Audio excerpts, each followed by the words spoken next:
알아서 평생 휠체어를 타야만 했던 여성이 있었습니다. 이분의 사연이 장애자 날을 맞이해서 전국 라디오를 타게 되었습니다. 이 이야기를 제주도에 사는 한 남자가 듣게 되었습니다. 이 남자가 이 사연을 듣는데 가슴에 전기가 오르는 감동을 느꼈습니다. 그리고 잘 알지도 못하는 이 장애를 가진 이 여자를 이 남자가 사랑하기 시작을 했습니다. 그래서 이분이 이 자매에게 편지를 쓰기 시작합니다. 그런데 답장이 없어요. 정확히 말씀드리면 이 자매님이 남자분에게 답장을 하고 싶어도 할 수가 없습니다. 그 이유는 학교를 다니지 못했기 때문에 글을 잘 쓸 수 없었을 뿐만 아니라 이 자매의 계획 속에는 어떤 남자와 결혼한다라고 하는 계획이 없었어요. 왜? 자기 몸이 불편하기 때문에 결혼을 하게 되면 그 남자한테 짐이 될까 봐. 남자와 사귄다라는 것은 상상할 수도 없었어요. 그래서 이 여성분이 자신이 없었고 그리고 자기는 그런 자격이 되지 못한다는 생각을 했기 때문에 답장을 쓰지 않았습니다.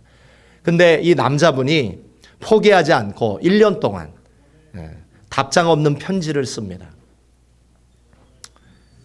근데 결국 아무런 반응이 없으니까 이 남자가 라디오에서 알려준 주소를 가지고 제주도에서 서울로 이 자매를 만나러 갑니다. 그래서 이 자매 집에 갔더니 자 멀리서 이 남자가 오니까 그래도 여러분 그냥 돌려보낼 수 없잖아요. 몸이 불편했지만 이 자매가 손수 준비한 식사를 이 남자에게 대접합니다. 이 남자가 식사를 대접받고 제주도로 돌아와요. 그런 후에 이 남자가 자매에게 소포를 보냈습니다. 자매님이 이 소포를 뜯어보니까 종이로 접은 학이 1000마리가 들어있습니다. 그리고 이런 편지가 쓰여져 있어요. 종이학 1000마리를 접어 걷지 못하는 당신에게 1000개의 날개를 달아 이 세상 어디든지 날아다니게 해주고 싶습니다. 그럼에도 불구하고 이 자매님이 이 남자의 청혼을 받아줄 수 없어요. 이 남자에게 짐이 될까 봐. 그래서 이 남자가 종이학 1000개를 접어도 안 되니까 이 남자가 제주도 생활을 다 때려치우고 서울로 올라옵니다. 이사를 와요. 그래서 서울에서 막노동 잡을 잡고 계속 이 자매에게 청혼을 했습니다. 여러분 어떻게 됐을까요? 왜 대답이 없어요? 10번 찍어 안 넘어가는 나무가 없다는 속담처럼 결국 결혼에 성공을 합니다. 그리고 결혼 생활 10년 후에 주부가 된 이 자매님이 남편에게 다음과 같은 편지를 썼습니다. 이게 2002년 경향신문에 이 편지가 소개되어 모든 사람들에게 알려집니다. 이런 편지를 썼어요. 내가 여느 아내들처럼 건강한 여자였다면 당신의 그 힘겨운 짐을 조금이나마 나누어질 수 있으련만 평생 휠체어 도움 받아야만 하는 나는 그럴 수 없기에 너무 안타까워 자꾸 서러워집니다. 자동차에 건어물을 싣고 서울 시내를 돌아다니며 물건 하나라도 팔려고 애쓰는 당신. 그런 당신을 위해 내가 할 수 있는 일은 물 한 방울 하나, 전기 한 등 10원 하나라도 아껴 쓰는 것이 전부라는 현실이 너무나 가슴이 아리게 합니다. 불편한 나의 다리가 되어주고 아이들에게는 엄마의 역할까지 해야 하고 16년 동안 당뇨로 누워 계신 친정 어머니까지 모셔야 하는 당신입니다. 김병에 효자 없다는데 어머니께 딸인 나보다 더 잘하는 당신이죠. 이런 당신에게 자꾸 어리광이 늘어가는 어머니를 보면 높은 연세 탓이라 생각하면서도 자꾸 속이 상하고 당신에게 너무 미안해 몰래 눈물을 흘릴 때가 많습니다. 여보, 지난 결혼 10주년 기념일에 당신은 결혼 때도 폐물 한 가지 못했노라고 당신이 오래도록 모은 돈으로 나에게 조그마한 다이아몬드 반지를 저에게 선물했습니다. 그때 너무나도 제가 기뻐했는데 그 반지를 얼마 못 가 생활이 너무 힘들어 제가 팔았을 때 처음으로 당신이 눈물을 흘리시는 모습을 보고 너무나 가슴이 저렸습니다. 몇 년이 지난 지금도 당신은 그때 일을 마음 아파하는데 그러지 말아 주십시오. 그까지 반지 없으면 어떻습니까? 이미 그 반지는 내 가슴 속에 영원히 퇴색되지 않게 세워 놓았으니 그것으로 충분하답니다. 여보, 3년 전 당신은 신경수술을 받아야 했어요. 그때 마취에서 깨어난 당신에게 간호사가 휠체어에 앉아있는 나를 가리키며 누군지 알겠느냐고 물었을 때 당신은 작은 목소리로 이렇게 말했어요. 그럼요, 내가 이 세상에 다시 태어나도 사랑할 사람인데요. 그렇게 말하는 당신에게 나는 바보처럼 고맙다는 말도 못하고 눈물만 떨구었습니다. 그때 간호사가 나에게 이렇게 말하더군요. 당신은 이 세상에서 가장 행복한 분이십니다. 그래요, 여보. 나는 정말 이 세상에서 가장 행복한 여자예요. 건강하지는 못하지만 당신이 늘 나의 곁에 있기에 더 이상 바랄 것이 없습니다. 여러분, 이 자매의 글을 읽고 여러분 어떤 생각이 드셨습니까? 아마 자매는 가운데 이런 생각하신 분 있을 거예요. 어쩌면 내 남편과 같은 사람이 세상에 또 있었네. 이런 생각하시는 분 아마 있을 거예요. 어떤 분은 이런 생각하시는 분 있을 겁니다. 요즘 젊은 사람들이 많이 쓰는 표현입니다. 이생망. 이번 생에는 망했다. 오늘 설교는 편지를 썼던 자매님의 남편과 같은 기업 물을 자 보아스에 대한 이야기입니다. 여러분, 우리가 인생에서 성공하려면 보아스를 만나야 될 줄 믿습니다. 남자든 여자든 이 보아스와 같은 사람을 만나면 여러분 인생은 구원받을 수 있습니다. 네. 여러분 무엇을 위해 기도해야 됩니까? 하나님, 이 보아스와 같은 사람 만나게 해주십시오. 여러분 기도해야 될 줄 믿습니다. 이 자매가 이 남편 만나서 행복해진 것처럼 여러분도 보아스와 같은 사람을 만나면 얼마든지 여러분의 인생 역전될 수 있습니다. 행복해질 수 있습니다. 변화될 수 있습니다. 자, 룻은 한마디로 팔자가 센 여자예요. 젊은 나이에 남편을 잃어버리고 모국을 떠나 고국을 떠나 자신을 이방인을 천대하는 유대 땅에서 여러분 지난 시간에 뭘 배웠습니까? 룻이 무엇하면서 시므 나오미를 먹여 살렸어요? 이삭 줍기. 이삭 줍기는 뭡니까? 한마디로 폐지 줍는 거하고 똑같은 거예요. 거지처럼 살 수밖에 없는 이 여자. 이 여자에게 과연 소망이 있을까? 이 여자에게 희망은 존재할까? 여러분, 이 룻기가 우리에게 보여주는 게 뭡니까? 인생의 바닥으로 떨어져도 보아스만 만나면 얼마든지 인생이 회복될 수 있어요. 변화될 수 있어요. 역전될 수 있어요. 여러분 늦지 않았어요. 룻이 젊었기 때문에 만난 게 아니에요. 나중에 설명할 거예요. 룻이 예뻤기 때문에 보아스를 만난 게 아니에요. 그래서 저와 여러분에게 소망이 있는 줄 믿습니다. 룻이 젊고 예쁘고 아름다웠기 때문에 보아스를 만났으면 오늘 이 설교 들을 필요도 없고 이 설교하지도 않았어요. 그러나 룻이 보아스를 만났던 결정적인 이유가 있어요. 그걸 제가 나중에 설명할 거예요. 그러니까 여러분 중간에 설교 듣는 거 포기하지 말고 딴 생각하지 말고 끝까지 이 설교 들어야 될 줄 믿습니다. 우리도 보아스를 만날 수 있어요. 룻이 보아스를 만나서 인생이 구원받고 룻이 이방 여자임에도 불구하고 그리스도의 족보에 들어가는 거예요. 구원받는 거예요. 그 영혼이. 그리스도와 족붙임을 받는 거예요. 그러면 저와 여러분도 구원받는 거예요. 천국 갈 수 있는 줄 믿습니다. 여러분 여기서 기업을 물을 자. 여러분 들어도 무슨 뜻인지 모를 거예요. 기업을 물을 자. 근데 룻기에서 기업 물을 자를 모르면 룻기는 꽝! 여러분 이해 못해요. 100% 이해할 수 없어요. 이 책은. 근데 기업 물을 자라는 게 무슨 뜻인지를 알면 여러분은 룻기를 완전 정복한 거예요. 자, 기업 물을 자가 뭐냐? 기업 물을 자란 구속자라는 뜻이에요. Redeemer. 친척으로서 행동하는 자다. 그래서 히브리어로는 이걸 고엘. 한번 따라해 보시겠습니다. 고엘. 네, 이게 기업 물을 자다. Redeemer. 고엘. 자, 친족들 사이에서 지켜야 할 권리와 의무에 대한 제도. 그러니까 예를 들면 이런 것이 고엘이에요. 잘 들어보세요. 가난한 형제가 있는데 빚 때문에 종으로 팔려가게 되었습니다. 그때 이 가까운 친척이 그 빚을 갚아줌으로써 그를 종의 굴레에서 해방시켜 주는 것. 이게 바로 고엘, 기업물을 자라는 거예요. 이게 이스라엘에 있었다는 거예요. 여러분, 성경은 철저히 개인주의, 이기주의를 배척합니다. 성경은 철저히 공동체주의예요. 그러니까 여러분,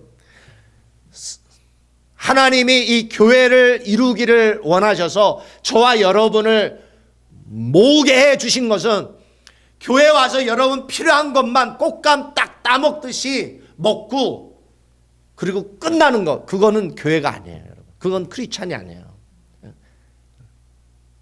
인터넷에서 자기 필요한 것만 딱 정보를 얻고 그리고 로그아웃 떠나버리는 것, 이것은 교회랑 100% 반대되는 삶이라는 것이죠. 교회는 철저히 뭐냐면 공동체예요. 서로가 서로를 책임지는 것, 그리고 서로가 서로에게 필요한 것을 채워주고 나누는 것, 이게 교회인 줄 믿습니다. 그러니까 대형교회가 왜 소망이 없냐면 대형교회에 오는 성도들은 어떤 생각이 있어요? 대형교회는 어떤 생각이 있어요? 그 교회 왜 가요? 대형교회 왜 가요? 사람들이 작은 교회 안 가고 대형교회 왜 가요? 자기 필요한 것만, 자기 필요만 딱 채우고 집으로 돌아오는 거예요. 그러니까 이거는 교회입니까? 교회가 아닙니까? 이건 교회예요? 교회가 아니에요? 교회가 아니에요. 그건 공동체가 아니에요. 그거는 성경이 말씀하시는 공동체가 아니라고. 공동체는 뭐예요? 기업 물을 자처럼 내 형제 자매가 빚 때문에 파산하고 종이 되고 그 삶이 무너질 때 저와 여러분은 그냥 우리 안타깝네 저거 어쩔 수 없지 뭐 나는 좀 잘 살아야지, 이게 교회입니까? 이건 교회가 아니에요. 책임져야 되는 거예요. 예? 우리 형제 자매라면 예? 어려움에 처한 사람들을 그냥 두는 게 아니에요. 책임져야 된다고요. 그게 교회인 줄 믿습니다. 그게 기업 물을 자예요. 그래서 성경은 이 고엘 제도를 철저히 하나님이 묻습니다. 이스라엘 공동체, 너희 형제 자매들이 실패하고 무너지고 종으로 갈 때 너희들 뭐 했냐? 그러니까 어떤 의미에서 이스라엘이 바벨론에게 멸망당하고 로마 제국에 멸망당한 게 뭐가 작동되지 않았기 때문에, 고엘 제도가 작동되지 않아서 망한 거예요. 여러분, 한 나라, 한 국가, 한 사회가 망하는 거는 이 고엘 제도가 작동되지 않으면 망해요. 복지 제도가 작동되지 않으면 망해요. 어느 사회든, 어느 공동체든. 룻기와 관련해서 이 고엘 제도는 뭐냐?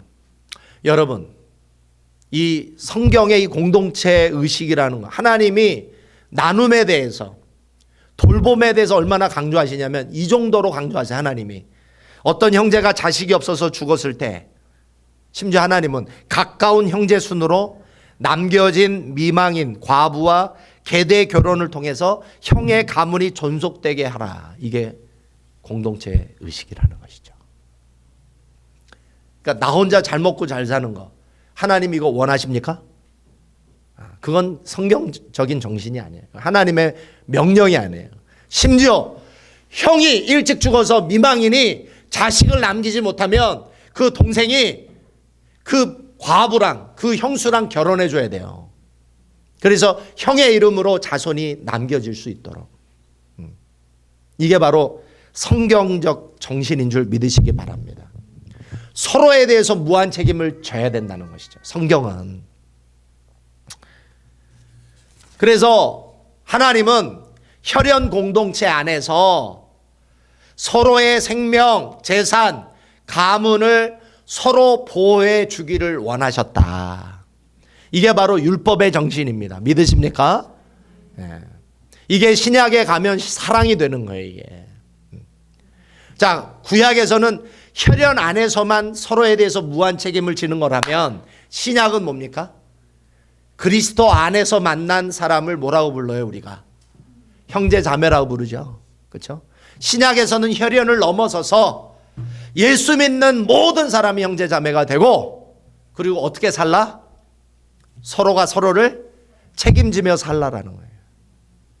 무한 책임지며 살아. 이게 성경에서 말씀하시는 사랑인 줄 믿습니다.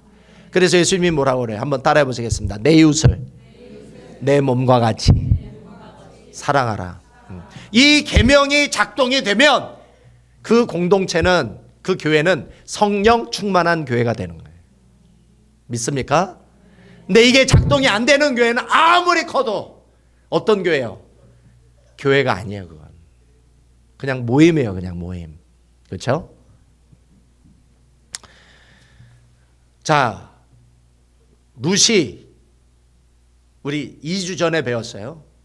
시므 나오미를 돌보기 위해서 밖에 나가서 할 수밖에 있는 게 다른 밭에서 이삭 줍는 것밖에 없어요. 배지 줍는 거. 그러다가 우연히 누구 밭에까지 가요? 보아스. 근데 하필 룻이 보아스 밭에 왔을 때에 그 성경에서 뭐라고 표현하냐면 마침 보아스도 그 밭에 가게 돼서 결국은 룻과 보아스가 어떻게 돼요? 만나요. 근데 성경에서는 우연, 마침 이렇게 표현이 됐지만 우리는 2주 전에 설교 들어서 알았어요. 그렇죠? 우리가 경험할 때는 우연처럼 경험이 되지만, 그렇죠? 그리스도 예수 안에서 그것은 뭡니까? 하나님의 계획이었다. 하나님의 섬세한, 요즘 젊은 사람 말로 작업이었다. 그렇죠? 하나님의 계획과 작업이었다. 예. 그러니까 우리가 경험할 때는 우연처럼 경험하지만 하나님의 세계, 영적인 세계에서는 그거는 반드시 만나야만 할 만남이었다. 자, 이 우연히 이루어졌던 이 만남이 이제 룻기 4장에 가면 이 만남이 무엇으로 발전될까요?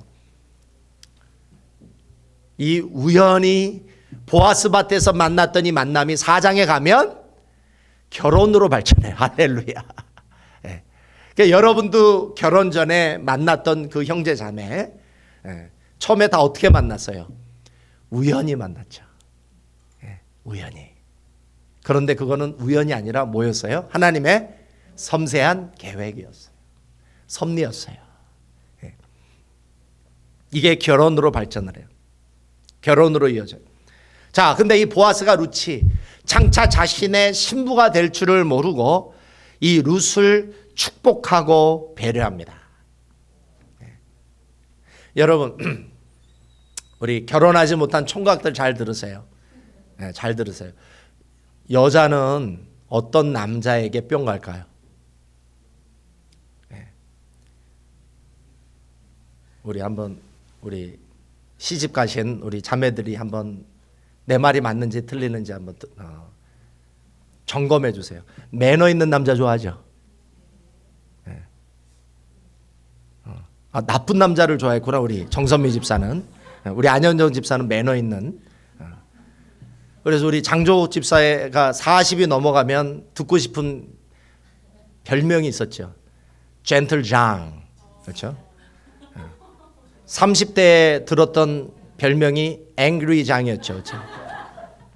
근데 지난 연합 찬양제 때 우리 장종욱 집사, 우리가 경험했던 장종욱 집사는 더 이상 앵그리 장이 아니라 젠틀 장이었어요. 다 자매들 형제들 이렇게 수저 놔주고 음식 놔주고. 여러분, 결혼하려면 남자는 매너가 있어야 돼요. 배려가 있어야 돼요. 근데 보아스가 바로 그런 남자였다라고 하는 사실. 예. 아내에게 사랑받고 싶으신 분 오늘 설교 잘 들으실 수 있기를 바랍니다. 예. 여러분, 남편을 둔 젊은 자매들에게 설문조사를 했어요. 어떤 설문조사를 했냐면 언제 남편이 섹시하게 매력적으로 보였습니까? 한마디로 심쿵 가슴을 뛰게 했습니까? 설문조사를 했어요. 자, 1위가 무엇이었을까요? 1위. 언제 남편이 심쿵하게 매력적으로 보였을까? 1위가 뭐였냐면 없다였습니다. 충격적인 사실이죠. 남자는 결혼하면 더 이상 여자에게 가슴을 설레게 하지 못하는 그런 인생을 사는 것 같아요. 그렇죠? 그러나 우리 중앙교회 남성들은 오늘 이 설교를 듣고 아내에게 심쿵, 가슴을 뛰게 만드는 매력적인 남성으로 바뀔 수 있는 줄 믿습니다. 자, 이 보아스가 룻을 대하는 걸 잘 보시면 여러분도 그런 남성이 될 수 있어요. 우리 8절을 읽어보겠습니다. 자, 2장 8절 시작. 보아스가 룻에게 이르되 아직 못 찾았어요? 네. 자, 룻기 2장 8절. 자, 오늘은 많이 읽을 테니까 여러분 성경 잘 붙잡으시기 바랍니다. 시작. 보아스가 룻에게 이르되 내 딸아 들으라. 이삭을 주러 다슨 밭으로 가지 말며 여기서 떠나지 말고 나의 소녀들과 함께 있으라. 자, 다른 밭 가지 마. 내 밭에 있어. 근데 그 이유가 9절에 있어요. 9절을 한번 읽어보겠습니다. 시작. 그들의 베는 밭을 보고 그들을 따르라. 내가 그 소년들에게 명하여 너를 건드리지 말라 하였느니라. 목이 마르거든 그릇에 가서 소년들의 길러 온 것을 마실지니라. 기가 막힌 말이 있어요. 그렇죠? 보아스가 룻을 위해 뭐라고 말했어요? 그 일하는 남자들한테 룻을 뭐 하지 마라. 건드리지 마라. 이거 어디서 많이 들었죠? 드라마에서 많이 들었죠. 예? 남자 주인공이 사랑하는 여자를 위해 악당들에게 하는 대사 아닙니까? 뭐라고 얘기합니까? 내 여자 건드리지 마. 자, 이 내 여자 건드리지 마 이 대사가 원래 원조가 어디에서 왔어요? 성경에서 왔어요. 보아스. 원조가 보아스예요, 여러분. 내 여자 건드리지 마.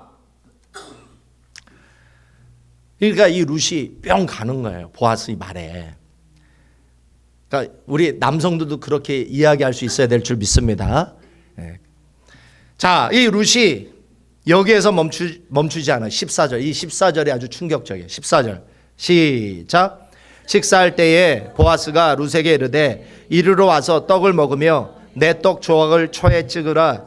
룻이 곡식 빼는 자 곁에 앉으니 그가 볶은 곡식을 주매 룻이 배불리 먹고 남았다. 이 14절이 파격적입니다. 파격적. 왜?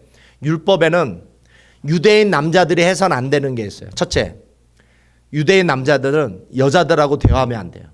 그러면 율법을 어기는 거예요. 두 번째, 율법에는 남자가 이방인하고 대화하면 안 돼요. 그건 율법을 어기는 거예요. 세 번째, 가장에서는 안 되는 거. 남자가 이방인하고 식사하는 것 하면 안 돼요. 왜? 불결해지기 때문에. 그러니까 이 보아스가 율법 몇 개를 어기고 룻을 이렇게 배려합니까? 율법 3개 어기고 하는 거예요. 이게 바로 파격적인 거예요. 여러분, 파격적인 은혜, 파격적인 사랑. 자, 여러분, 예수님이 우리를 사랑하셨던 것도 사실은 율법을 어기는 거예요. 자, 그런데 보아스의 사랑, 예수님의 사랑은 아무에게나 주어지는 게 아니에요. 자, 어떤 사람에게 주어지느냐. 자, 제가 아까 서두에 우리는 보아스를 만나 우리의 인생이 바뀐다고 했어요. 역전되고 행복해질 수 있다. 자, 그러면 어떤 사람이 보아스를 만날 수 있느냐? 어떤 사람이 그리스도의 사랑과 은혜와 도움을 받을 수 있느냐? 11절에 그 해답이 있어요. 자, 2장 11절을 읽어보겠습니다. 2장 11절. 자, 시작. 보아스가 그에게 대답하여 가로되 내 남편이 죽은 후로 내가 시므에게 행한 모든 것과 내 부모와 고국을 떠나기 전에 알지 못하던 백성에게로 온 일이 내게 분명히 들렸느니라. 이제 퀴즈를 여기서 낼 테니까 이 퀴즈만 맞히면 이제 설교 끝나요. 못 맞히면 이제 계속 하는 거고. 자, 보아스가 룻의 무엇 때문에 감동을 받고 이런 파격적인 은혜와 사랑을 베풀까? 자, 이제 객관식. 첫 번째, 룻이 젊고 예뻤기 때문에. 2번, 룻의 아름다운 성품 때문에.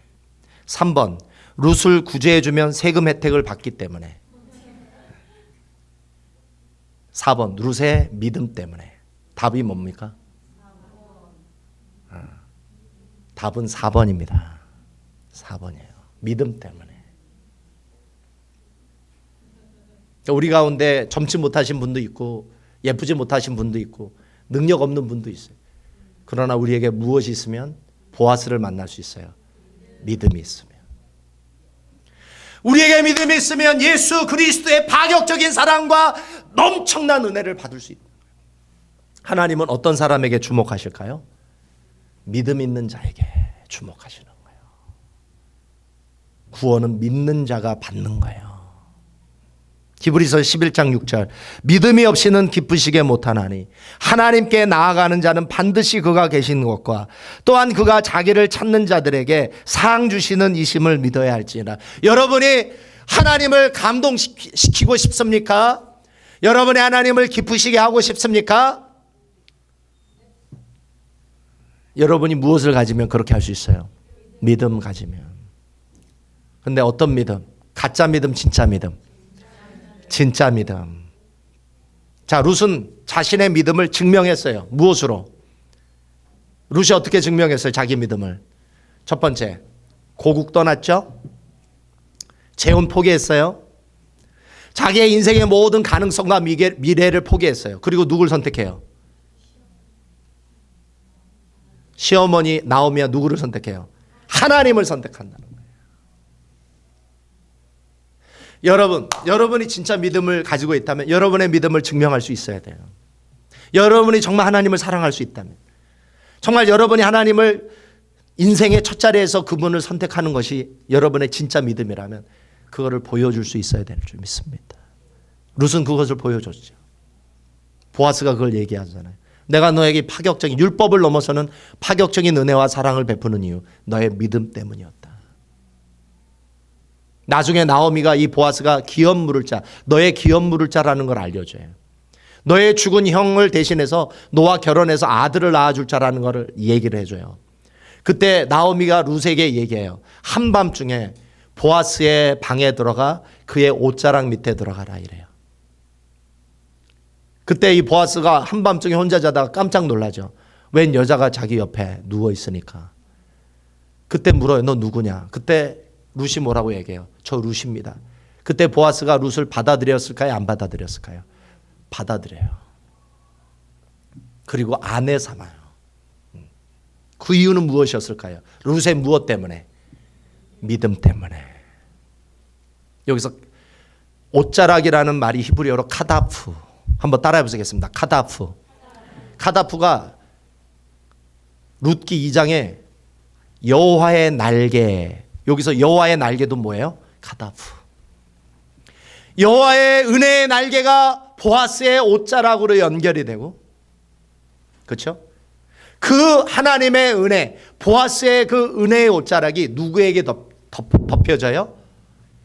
믿음이 있는 룻에게 덮여지는 거예요.